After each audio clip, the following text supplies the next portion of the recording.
Yo, as you can see, I'm a YouTuber. Mind-blowing, right? But I need to branch out. I need a video game.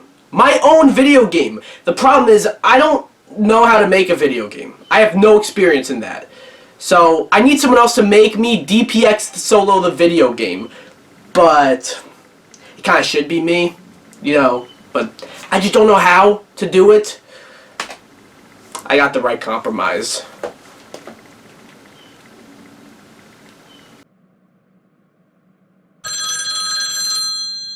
Oh, hey DPX.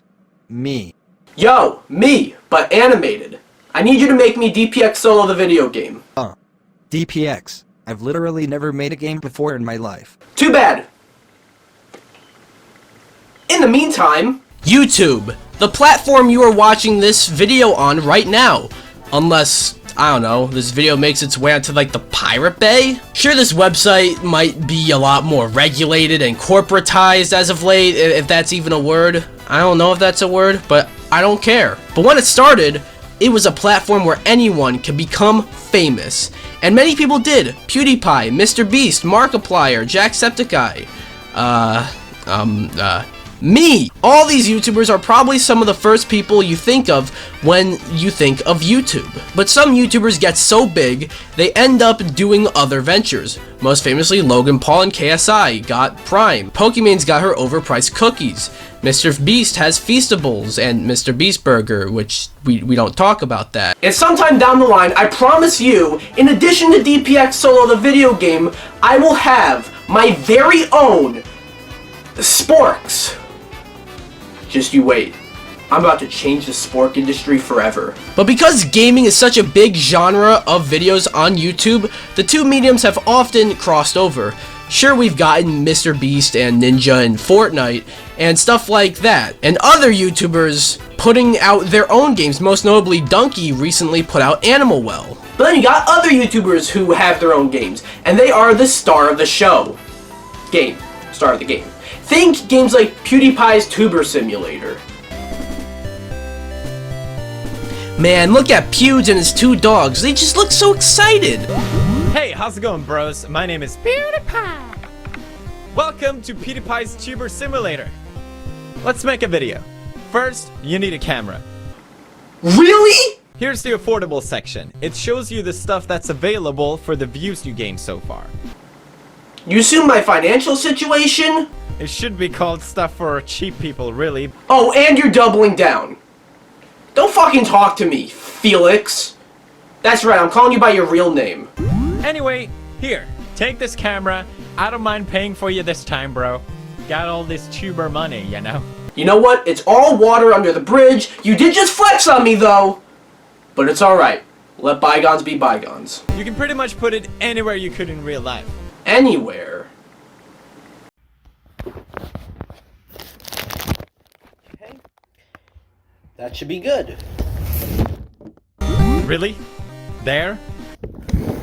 Fine. Go somewhere else. Alright. Let's see if that works. This is the bathroom, by the way. It's blue.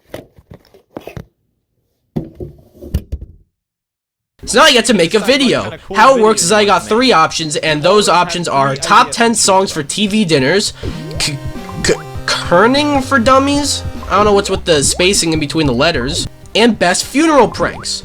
Also in the corner of each video it says 3 seconds. Does that mean that all these videos are 3 seconds long? Or does that mean that they take 3 seconds to make? Also, define funeral prank. Today, I have gathered you all to mourn the tragic passing of a great man named John Gurgles. A great man with great ambition, but was unfortunately succumbed to his incurable disease. Haha, just kidding. What are you, fucking stupid? He's not actually dead. You think, get fucking pranked, dude. You actually fell for that? That's just what I would assume a funeral prank would be. Let's get back to the game. So we already know what the best funeral prank is because I just showed you what it is. So instead of doing that, let's make top 10 songs for TV dinners. Whatever the fuck that means. That's a lot of views for your first video. Wait, so you mean to tell me that by just a simple click of a button, I can come up with a video idea, then record the video, then edit the video, then render the video, then upload the video, then publish the video, and then people watch the video, all within the span of 3 seconds? How come no one told me I can just do that? I know what you're thinking though. DPX? What the hell? That's a mobile game. You don't really cover those. And you're right. I thought I could make an exception because it was actually kind of hard to find games for this video that weren't mobile games, but it's alright because PewDiePie himself has another game worth a note that's not a mobile game called PewDiePie Legend of the Brofist.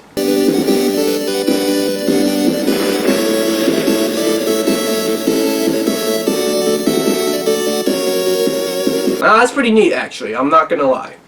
And that, bros, is how you make bread using your butt cheeks. Oh yeah, obviously. What else would it be? So okay, right now it seems like all that happened is PewDiePie has made a video and... So yeah, basically what is going on now is a whole army of evil barrels breaks into PewDiePie's home, threatens him, and now PewDiePie has to recruit his party consisting of his wife Marcia and his 2 dogs, and now we're on an adventure. So right now, I'm in a level where I hop from car to car, avoiding or killing the barrels. Honestly, this game is pretty cool. Off to a good start today. I mean, it controls well, it looks really cool, and the sound and music is pretty cool too. But it's not only barrels, but also ducks. I don't like ducks. Ouch! PewDiePie, you good? Alright, let's jump onto this Brofist truck. Pewds, buddy, you sure you're okay? Okay, another truck. Let's do this. God damn it, Felix, I'm trying to help you, and now you're fucking dead! Alright, so I reached the end of the level, and then... Oh shit, is that Marcus the Plier? Like needle nose pliers? Cut that fucking shit out of the video. A phone call? Now's not really a good time. But don't mind me, I'm just gonna answer it anyways. Hello? I'm watching you. I don't like yeah, I did spam. So what happens is Deus Ex Markiplier swoops in and saves PewDiePie, and now it's a flying level with the shooting level.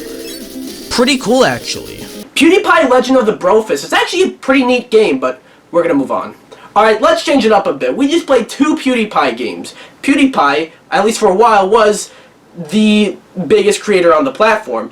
And obviously, with that said, very big in the gaming sphere. But what about a non-gaming channel, a toy review channel that got their own game somehow? Yeah, toy review channels are a thing on YouTube, obviously. You know, if they're game review channels, movie review channels, there should be toy review channels. But I'm talking specifically the types of channels where it's 2 parents using the cuteness of their little kid for views.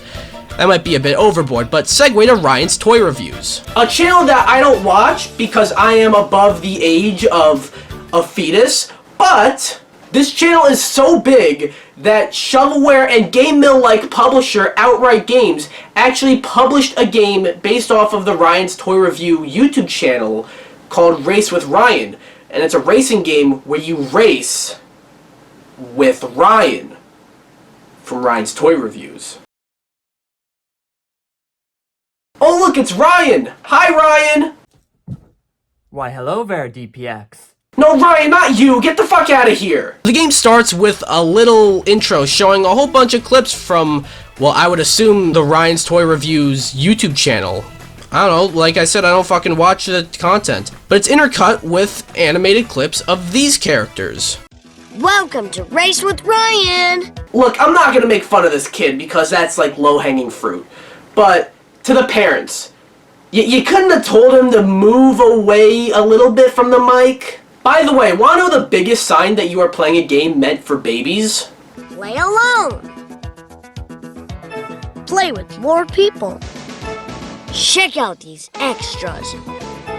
Here, you can find the game options. Ask an adult for help if you need it. That's the sign. I'm not kidding, by the way. Every single thing you hover over, Ryan has to tell you exactly what it is. Sure, you don't really have to sit there and listen, but it's still annoying. Play alone. Just quick choose the track. Play choose toy. Start a championship. And trust the brand here. Amusement park. Now you get to choose your character. Does Ryan aspire to be a pirate when he grows up, or does he aspire to be an astronaut? I mean, I could also play as this alligator if I really wanted to, but like, why would I do that when I can play as Ryan? This is going to be fun! Are you there, guys? Watch out for the fin! I'm the best! There's no hope against me! Aw, look at Ryan, playing with all of his friends. You know, he's got crocodile, panda, shark. What a nice group of friends he's got. Here's hoping he's got a nice bank account balance for the future, and the parents don't just pocket all the money that they earn from the videos and the game, that they're using the kids' cuteness to profit, to make money. Let's hope they're not doing that, and they put it in this kid's college fund, right? That'd be pretty fucked up if they, yeah, I went off script for this one. And now playing the game, I don't really know what there is to say about this one. It's a shitty Mario Kart ripoff. There are items that pretty much have the same effect as they do in Mario Kart. The drifting is about what you would expect from a cheap version of Mario Kart's drifting. And also the game uses slapstick sound effects that you can find off of YouTube. Not to mention, every time you do, like, anything, like literally anything, you got Ryan in the corner saying stuff. Oh yeah. Yeah, sorry, there's not much to say about this one, but really, what do you want me to say about a game based off of Ryan's toy reviews? Yeah, that's what I thought. Now, the publisher of Race with Ryan, Outright Games, published another game based off of another YouTuber, or YouTuber adjacent, at least, I think, and that's JoJo Siwa. JoJo Siwa got her start on TLC and later made a name for herself on Nickelodeon, but I always see her thrown in the conversation of YouTubers. Like, she has other products that I often see discussed with other YouTuber products. But I don't really think of her as a YouTuber. I think of her as a song thief. But before having a phase, Outright Games put out a JoJo Siwa game called JoJo Siwa Worldwide Party. That's right, worldwide! This party is all over the world, and everybody is invited. Everyone to have ever lived is invited.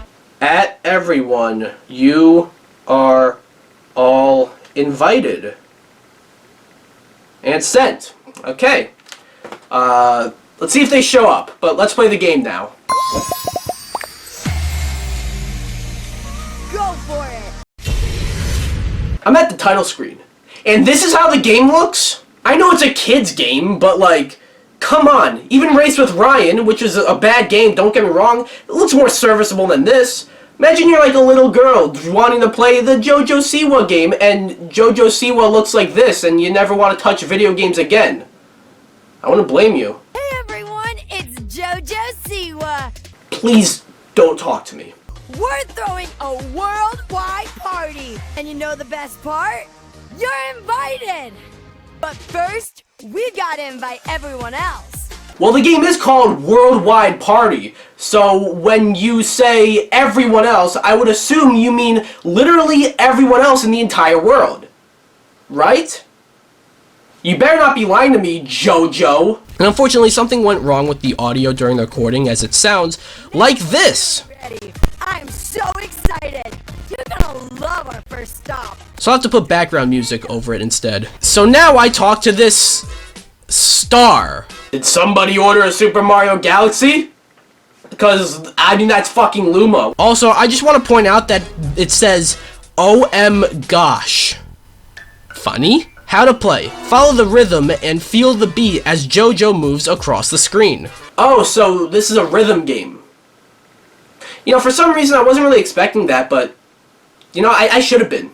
Because that makes sense. So again, the audio is a little fucky, so I won't play it, just to spare you guys and your ears. But JoJo Siwa's Worldwide Party is an auto-runner rhythm game. Here's the thing though, it's very unresponsive. You'll constantly hit your shin, duck a little too late. There are moments where you have to punch through a wall and then jump over an obstacle almost immediately afterwards, but the game has trouble registering one action so soon after the other action. Yeah, this game is ass. Wow, DPX, look at you, making fun of a game clearly meant for little girls. It's a kid's game. Why do you care so much?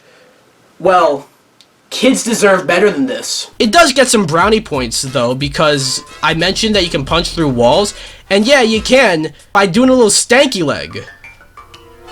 Wait, maybe that should deduct points. I don't know. That shit's pretty old. Okay, I beat the level and celebrate with all the copyright infringing Lumas. By the way, that level was 3 minutes long. I'm not sure about you, but that seems pretty long for a first level for a game like this. Alright, now on to the next level. If we ever get there. Oh yeah, I never mentioned this, but the game takes a long-ass time to load. Alright, on to level 2, and this is literally the same as the first level. No, I mean, like, it's literally the fucking same. Like, it looks different. That's it. These two games I'm kind of genuinely embarrassed to own, and as a wise man once said, what a shitload of fuck. 2 shitloads, actually. Speaking of a shitload of fuck, let's go back to the past and play some shitty games that suck ass. Or, not exactly, but it's time for the Angry Video Game Nerd. You know this video? Like, the one you're currently watching right now? Well, this type of video would not exist without a man named James Rolfe and his YouTube series called The Angry Video Game Nerd. A series where a character that shares the name of the show, played by James Rolfe, plays a whole bunch of mainly NES games, but also just retro games, and 90% of them are terrible. Once again, if it were for AVGN, videos like the one you are watching right now would not exist. Eventually, Freak Zone Games developed a game based off of the Angry Video Game Nerd called Angry Video Game Nerd Adventures. So without further ado, let's go. Bro, that is literally the first thing you see in the game. Like, legit. Like, I haven't even put the game in full screen yet. That's amazing! The Angry Video Game Nerd and his friends were playing a shitty game together when all of a sudden, his friends were zapped into the TV. The nerd escaped into the basement, but an arm came out of the TV and grabbed him by the balls. Not cool, dude. It's 2024. You can get canceled for doing that. So now I'm in Gameland. Yippee! Hey, listen, I'm Nagy, the patronizing Firefly, and I'm here to help. Oh, fuck no. Go away! Are you in my house? No. No. Who the fuck gave you the passkey to get into my house? Alright, clear the tutorial level. Don't worry about the fact that it says I died 3 times. You also gotta love the congratulations at the top. And now we're on to the game. Look at these awesome level names, by the way. We got Assholevania, Happy Fun Candy Time, Future Fuckballs 2010, Blizzard of Balls, Thy Farts Consumed, Dungeons and Dickholes, Beat It and Eat It, and Boo Haunted House. Never thought I would read those names as levels in an actual video game, but here we are. We're gonna start off with Assholevania. So I will say I love the aesthetic of the game. It makes sense that it looks like a retro game, as AVGN is a series that reviews retro games. I also love the text at the bottom. It's something that only the Angry Video Game Nerd could pull off in an endearing way. Fuck! I'd rather have a pixie puke in my mouth than be stuck in this bloody wart of a game any longer. I got nothing. You get down here in the level and you encounter these death blocks, and you know, let's just move on to the next stage. Next up, Happy Fun Candy Time. What the fuck? It's like a giant unicorn had severe diarrhea everywhere. Could have said that better myself. So there's a whole bunch of spikes everywhere. They are very hard to avoid. In fact, they almost come out of nowhere. But I think it's literally impossible to be anything but happy on this stage. I'd rather swallow diarrhea from a ninja's dick than continue this stinking game. Wait, did you just say diarrhea from the dick? Next up, Future Fuckballs 2010. In this level, you shoot up these enemies flying around while also trying to avoid these laser beams. And to quote the nerd himself, why is the music so fucking awesome?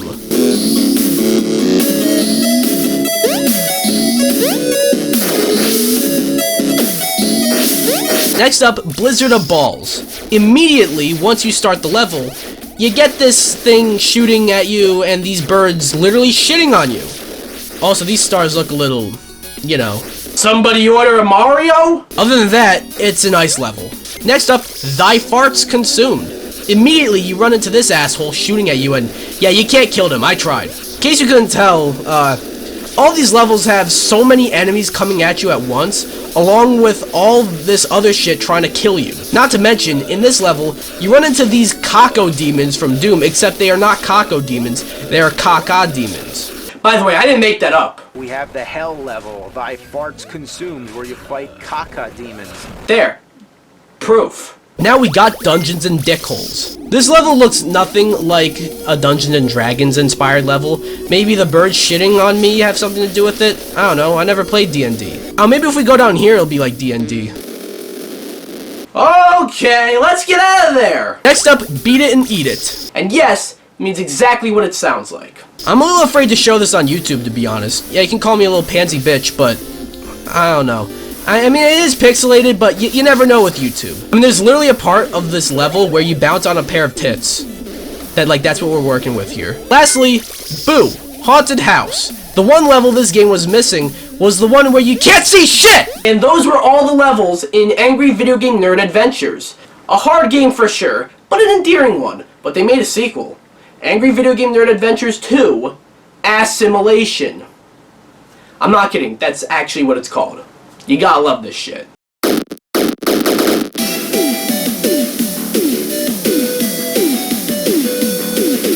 It was a perfect day on planet Earth. The sun was shining, and all was well. People everywhere were enjoying the sunshine and copious amounts of booze. Suddenly, a beam of light from space struck the Earth. I hate it when that happens! So I think you get the idea from here, except that everyone got zapped and turned into other enemies, except for the nerd. Now you get the gist. Now we pretty much play a tutorial level, and this game has a lot of the same mechanics as the first game, except now you have a wall jump. Pretty neat. So now I'm at the end of the tutorial, and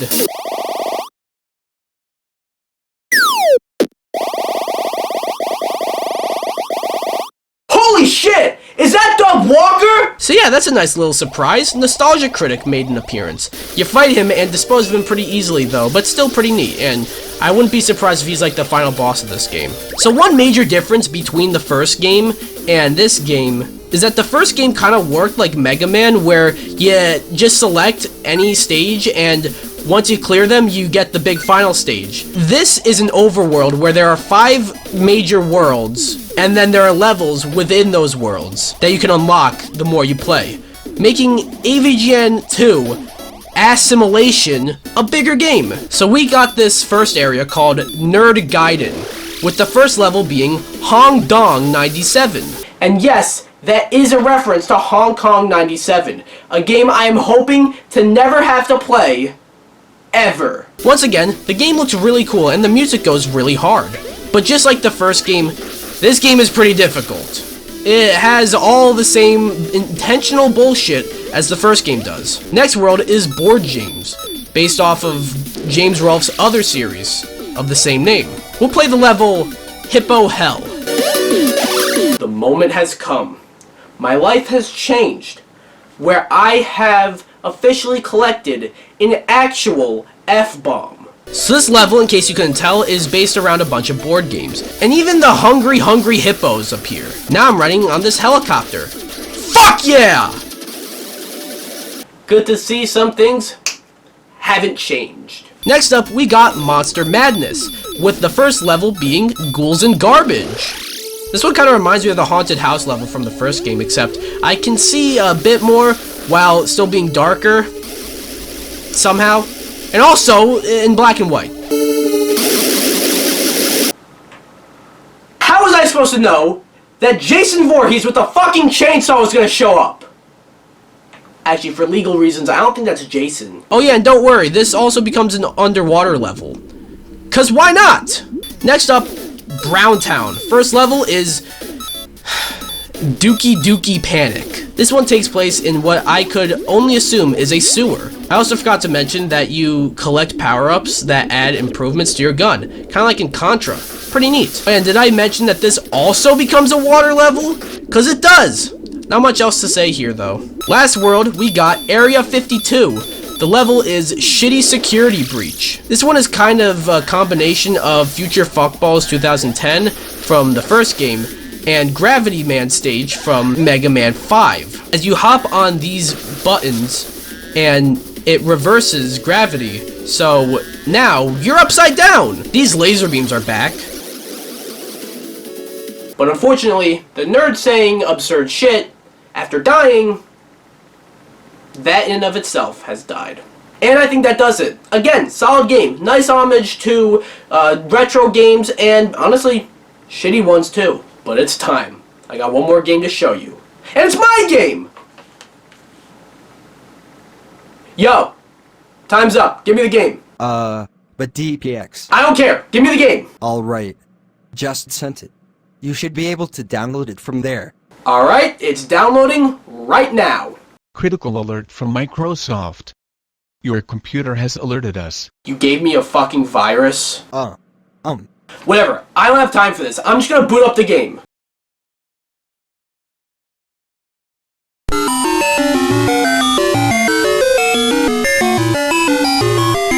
Alright, you know what? Let's just start the game, actually.